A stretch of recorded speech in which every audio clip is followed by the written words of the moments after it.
now let's get into some of the nitty-gritty page analysis.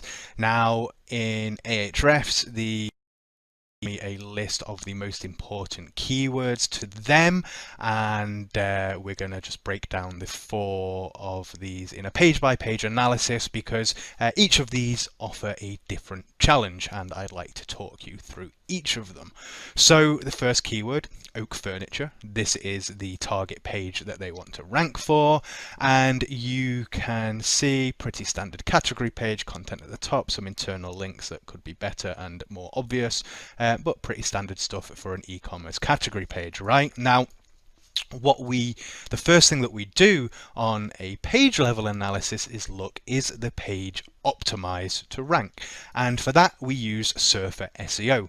Surfer SEO goes and pulls down the top search results. It then analyzes over 500 different factors, and based on that gives you a report of what you should do in order to be competitive. So here we can see we have an optimization score of 52 out of 100. There's definitely work to be done.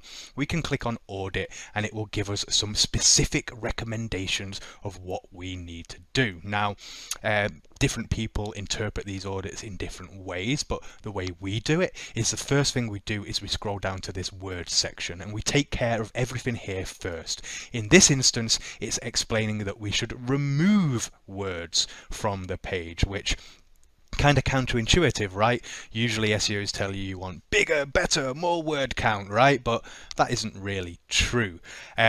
If you go on my blog, actually, I have a Surfer SEO review which told me to delete 30,000 words from a page.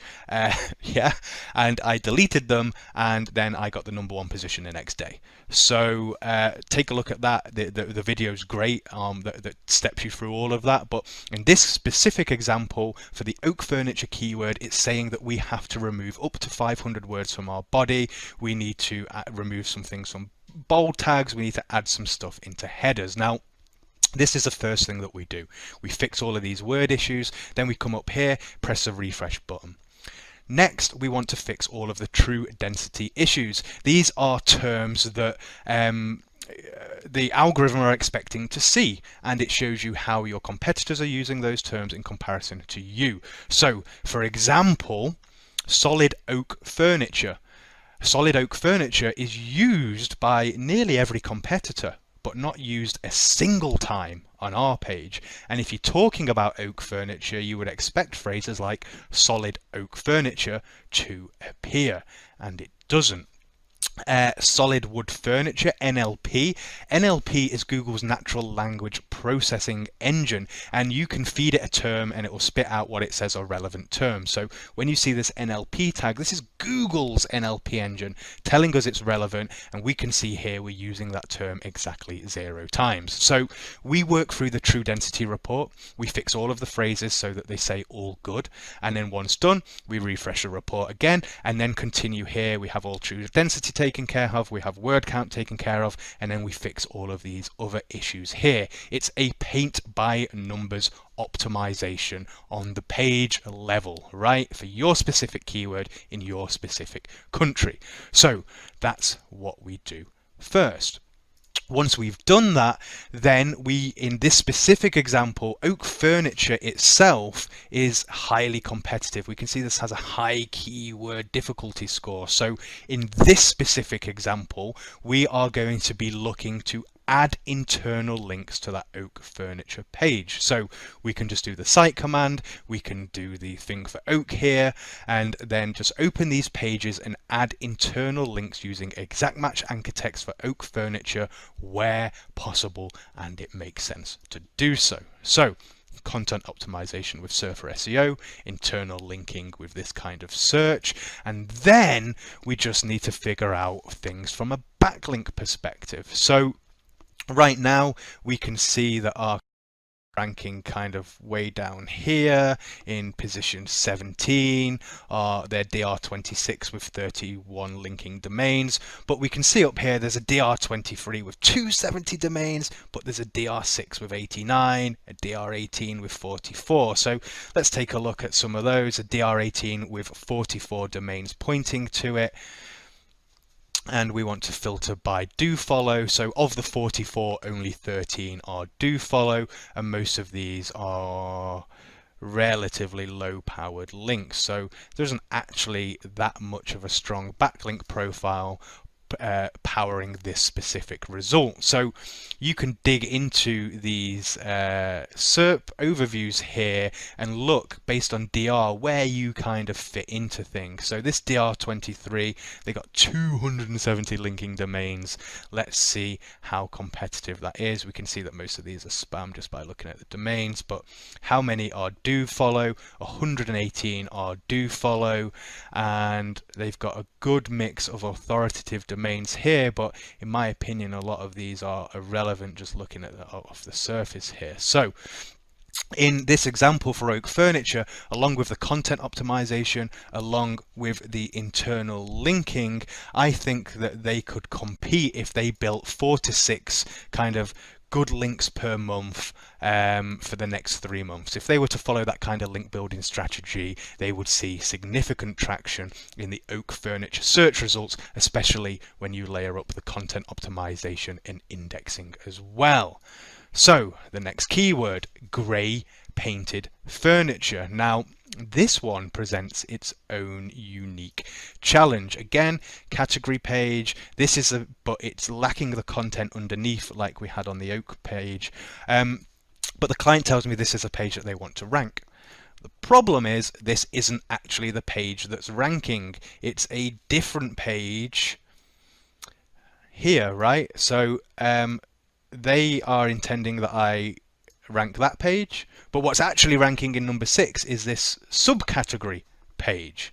So that's interesting because it means that either their target page is under optimized, which is most likely, or Google's made a mistake. And you've got a decision to make here. You can either go and de-optimize this so that it's not cannibalization and moves down the rankings, and then optimize the target page so it takes its place. That's one thing you could do. In my opinion, that introduces a lot of risk and factors outside of your control. What's probably better in this example is to accept the fact that Google's ranking the wrong page, then go and de-optimize the page it's already not ranking, and further optimize this page. So we can do that again. This is a page that Google's actually ranking in comparison to this page that the client wants to rank. We can see here, pretty simple, not too much going information here, but here a lot more detail, a lot more products going on. This is why Google is choosing to rank this page and not the other one, right? So same thing, how do we optimize this page for the term? We put it in Surfer SEO. We can see it's got a 25 optimization score right now. Hit the audit, same thing. First come down to the words, take care of this, refresh the report, then come take care of true density, refresh the report, and then come back and finish off everything else. That is how we would optimize, right? In this case, it's a very low difficulty score. I wouldn't bother with internal linking too much. And here we can see that many sites are ranking with zero links, zero links whatsoever. So this page here, probably with maybe just one DR20 link or one DR35 link, will be enough to propel this up into the top 3 positions. Painted furniture. This is where things get a little bit more simple. This is pretty much plain sailing. This is the page they want to rank, and this is the page that is actually ranking right now. Same gig, right? We're going to run it through Surfer SEO. We see that there's room for an audit. We're going to go through. Oh, it's the wrong one. Where are we? The furniture market, currently ranking number 3. There's room for optimization. We're going to run the audit. We're going to fix all of the words first. Then we're going to do true density and then fix all of the other issues. Moving into the keyword itself. Let's see, right now we are ranking number 3. We are a DR26 with 14 domains. There is a DR23 with 54 domains in the first position.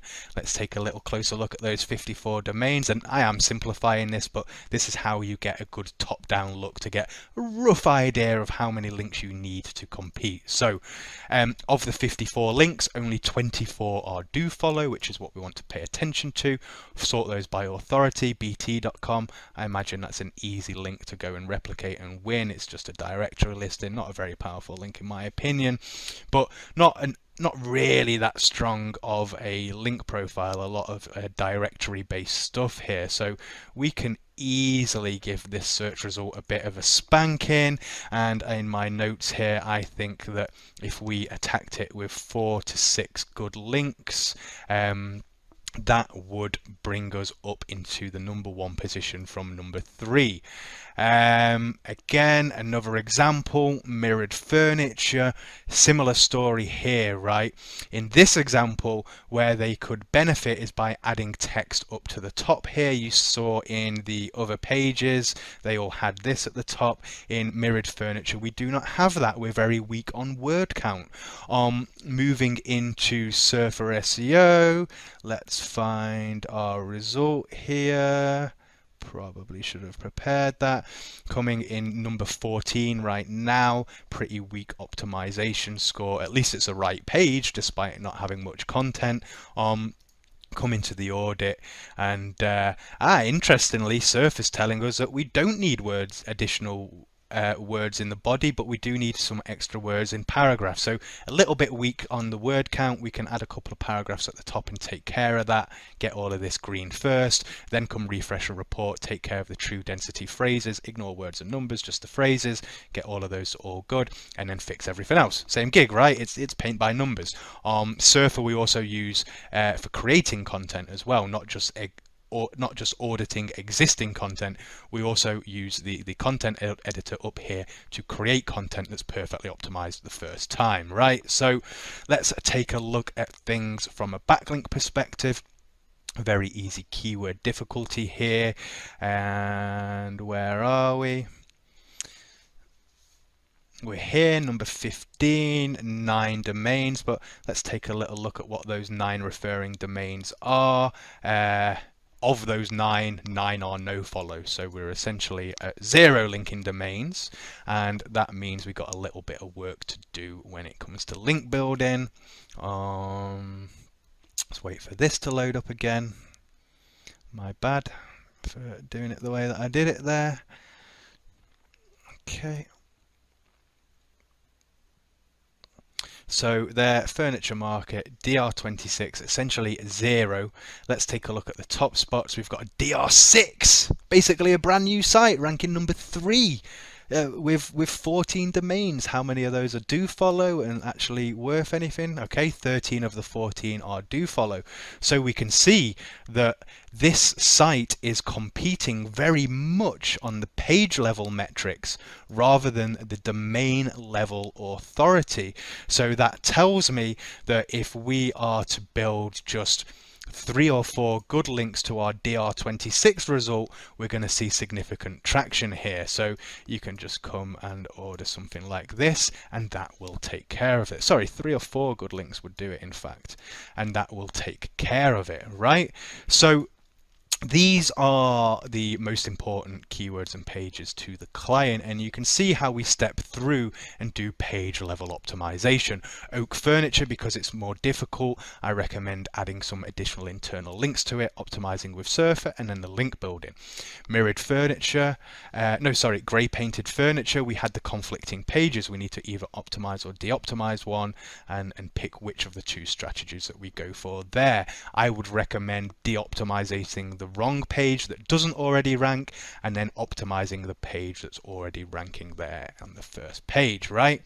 And the others, again, just optimizing with content and link building. So that's how we approach at the top level the page by page analysis, and these are the things that should be done to these 4 pages that you want to rank.